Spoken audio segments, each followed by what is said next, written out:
Hey guys, Shandamon or Shandamon here, and today I'm here with a video talking about a tier 1 and tier 2 demonic impulse setup, or more so how you can swap from perfect suppression to demonic impulse if you don't want to wait till tier 3. So chances are you already watched my video on how to be optimal as a Shadowhunter in the early tiers because of how scuffed demonic impulse is when starting out. If not, I highly recommend you go watch that video. It's in the description.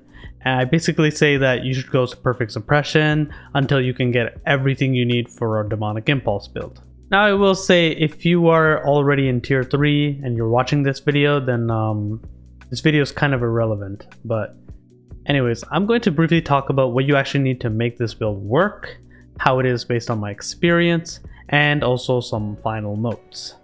Anyways, here's some tips you should know before going into a demonic impulse build.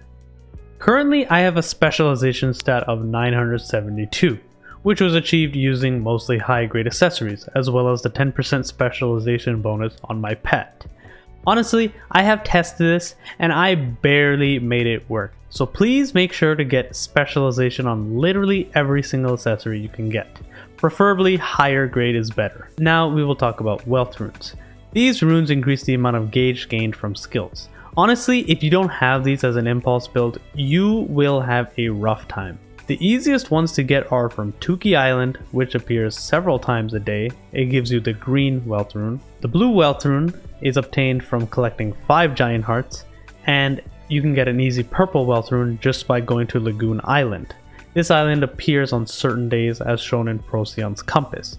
You can check the calendar in game to see exactly which days the island appears on. You basically go on the island, kill a boss, and just see if you get the drop. Pretty simple. Of course, there are other wealth runes and different methods of achieving them, so just check this in the in-game codex. I will say that you will not be able to get the purple wealth rune until you are at least 460 gear score. This is because you will get blocked by an invisible wall if you try to go to the west side of the sea, and Lagoon Island is located on that side.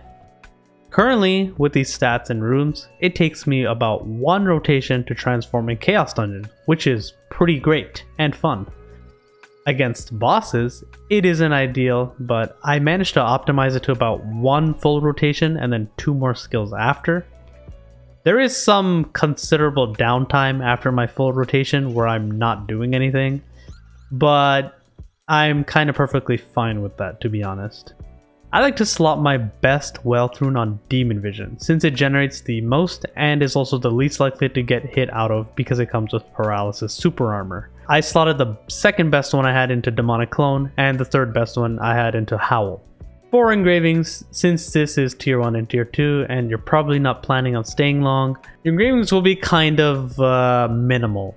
I went for Impulse 3 immediately. I used 2 engraving slots which both had +6 each to Impulse, which made it +12 already. I then used my accessories to fill up the remaining 3 points. Since I got kinda unlucky with my accessories, I couldn't really fit in another level 3 engraving. For that reason, I needed a level 1 or 2 engraving, and I went with Adrenaline, since it doesn't exactly nerf you. I had a +2 Adrenaline ring, and also a stone which let me get Adrenaline level 2. The point is, if you can fit in another level 3 engraving alongside Impulse 3, Curse Stall or Grudge are both good options. Otherwise, if you can only fit in a level 1 or 2 engraving, then ideally getting something that doesn't nerf you is worth it. This can be something like Adrenaline, Raid Captain, Spirit Absorption, Hitmaster. There's a lot, so just go look through them and I'm sure you can decide easily. Also, when you get to tier 2, you'll get introduced to gems. The only ones you need are damage and cooldown for your demon skills.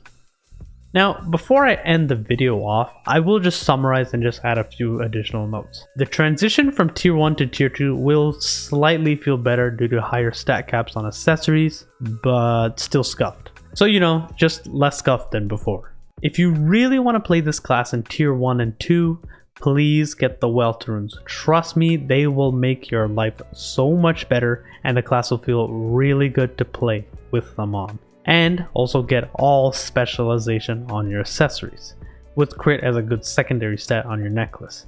This build is not worth it if you don't have the proper setup. I also recommend getting at least Impulse level 2. With that being said, this is the end of the video.